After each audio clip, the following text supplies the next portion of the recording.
స్త్రీలారు జాగ్రత్త, నువ్వు ఎంత కష్టమైనా సరే నీ కుటుంబ విషయాలు, నీ కుటుంబంలో జరుగుతున్న విషయాలు గడప దాటి బయటికి రావడానికి వీల్లేదు.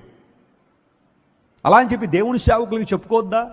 భక్తి గల వారు ఎవరైనా సహాయం కోరుకోవద్దంటే కోరుకోవాలి, కానీ కనబడిన వాళ్ళందరికీ చెప్పొద్దు. నువ్వు లోకసమైన వ్యక్తులు ఉంటారు కొంతమంది, నీ ఇంట్లో జరిగే ప్రతి డీటెయిల్ కావాలి వాళ్ళకి. వాళ్ళ ఇంట్లో ఒకటే రానివారు బయటికి. నీ ఇంట్లో జరిగే ప్రతిదీ కావాలి వాళ్ళకి, కావాలని గుచ్చి అన్నీ లాగుతూ ఉంటారు. అలాంటి వారి విషయంలో చాలా జాగ్రత్త ఉండండి.